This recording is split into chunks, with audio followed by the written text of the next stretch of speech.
नमस्कार। आज की कक्षा में आप सभी विद्यार्थियों का स्वागत है। इससे पूर्व के व्याख्यान में मैंने आपको ज्ञानाश्रय काव्यधारा की प्रमुख प्रवृत्तियों के विषय में बताया था। ज्ञानाश्रय काव्यधारा या संत काव्यधारा निर्गुण काव्यधारा के अंतर्गत मैंने आपको दो काव्यधाराएं बताई थी। एक तो ज्ञानाश्रय काव्यधारा और दूसरी प्रेमाश्रय काव्यधारा, है ना। तो हम लोग कल के व्याख्यान में हमने उसी पर चर्चा की थी कि निर्गुण निराकार जो कवि थे, संत कवि, उन्होंने ईश्वर को निर्गुण निराकार माना है और निर्गुण ईश्वर में ही वो विश्वास करते थे। उसके अतिरिक्त दूसरी विशेषता मैंने बताई थी कि सतगुरु का महत्व, इन्होंने अपने काव्य में किस प्रकार से सतगुरु के महत्व को स्पष्ट किया है कि गुरु ही हमें ईश्वर तक जाने का मार्ग बताता है, गुरु ही ज्ञान का माध्यम है। नेक्स्ट पॉइंट था हमारा जाति पाति के भेदभाव का विरोध। किसी जातीय वर्ग को नहीं मानते थे संत कवि, उसका विरोध किया है उन्होंने अपने काव्य में। और एक बिंदु मैंने आपको बताया था रूढ़ और आडंबरों का विरोध, है ना। किस प्रकार से उन्होंने वह आडंबरों और रूढ़ियों का विरोध किया है। अब आज का जो अगला पॉइंट है वह है रहस्यवाद। संत संप्रदाय में प्रेमा भक्ति और रहस्यात्मकता की प्रवृत्तियां विट्ठल संप्रदाय से आईं। प्रणयानुभूति के क्षेत्र में पहुंचकर ये खंडन मंडन की प्रवृत्ति को भूल जाते हैं। विरहानुभूति की अभिव्यक्ति में संत कवियों को पर्याप्त सफलता मिली है। संत काव्य में मुख्य रूप से अलौकिक प्रेम की अभिव्यंजना हुई, जिसे रहस्यवाद की संज्ञा दी है। रहस्यवाद क्या है बच्चों? देखिए, साधना के क्षेत्र में जो ब्रह्म है, साहित्य के क्षेत्र में वही रहस्यवाद है ना। उस अज्ञात सत्ता को जानने की इच्छा हमारे मन में जागृत होती है कि ये संपूर्ण विश्व को कौन संचालित कर रहा है। संतों का जो रहस्यवाद था वो शंकर के अद्वैतवाद से प्रभावित था।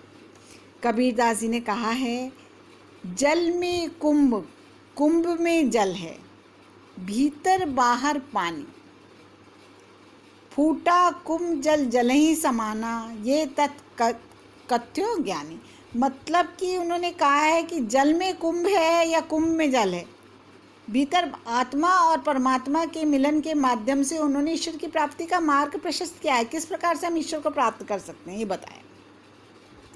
इनके रहस्यवाद पर योग का भी प्रभाव पड़ा है ना। अगला पॉइंट है श्रृंगार वर्णन एवं विरह की मार्मिक उक्तियां। संत काव्य में श्रृंगार तथा शांत रस का अधिक चित्रण हुआ है। प्रणय की दोनों अवस्थाओं, संयोग और वियोग का अत्यंत ही कलात्मक वर्णन संत कवियों ने अपने काव्य में किया है। संत कवियों का काव्य पक्ष उनकी प्रणयोक्तियों से में ही यथार्थ रूप से निखर कर आया है।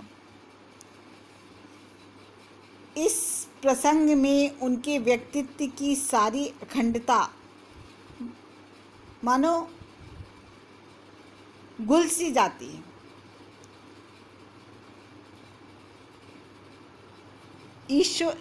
नेक्स्ट पॉइंट है लोक संग्रह की भावना। संत इस वर्ग के सभी कवि पारिवारिक जीवन व्यतीत करने वाले थे। नाथ पंथियों की भांति योगी नहीं थे। यही कारण है कि इनकी वाणी में जीवनगत अनुभव की सर्वांगीणता है। संतों की साधना में व्यक्तिगता की अपेक्षा सामाजिकता अधिक है। इन्होंने अपने काव्य में आत्मशुद्धि पर बहुत अधिक बल दिया है। अगला पॉइंट देखिए, नारी के प्रति दृष्टिकोण। देखिए, संत कवियों ने ईश्वर की प्राप्ति में माया को बाधक माना है ना। एक जगह पे कबीर जी ने कहा भी है, माया महा ठगनी हम जाने, है ना। तो नारी को भी उन्होंने एक तरह से माया का प्रतीक ही माना है। कबीरदास जी ने एक स्थान पर कहा है, नारी की छाई परत अंधा होत भुजंग, कबरा तिनकी कौन गति नित नारी के संग। आश्चर्य की बात है, एक और तो इन्होंने नारी को इतनी निंदा की है ना, वहीं दूसरी ओर सती और पतिव्रता के आदर्श की संत कवियों ने मुक्त कंठ से प्रशंसा भी की है। कैसे? कबीरदास जी ने कहा है, पतिव्रता के विषय में कहा है, पतिव्रता मैली भली काली कुचित रूप, पतिव्रता के रूप में वारो कोटि स्वरूप। ठीक है, तो इन्होंने नारी के प्रति जो इनका दृष्टिकोण था वो एक और तो इन्होंने नारी को कैसी नारी की छाई परत अंधा हो भुजंग, है ना, ये भी कहा, और दूसरी ओर पतिव्रता की प्रशंसा भी की है कि पतिव्रता मैली भली काली कुचित करूँ, पतिव्रता के रूप में वारो कोटि स्वरूप। ये जो विशेषताएं मैंने अभी आपको बताई थी, ये थी अपने संत काव्य की या ज्ञानश्री काव्यधारा की भावपक्षीय प्रवृत्तियाँ कुछ। अब हम इसकी भाषा और शैली पर भी चर्चा करेंगे, काव्यपक्षीय भी विशेषताएं देखेंगे।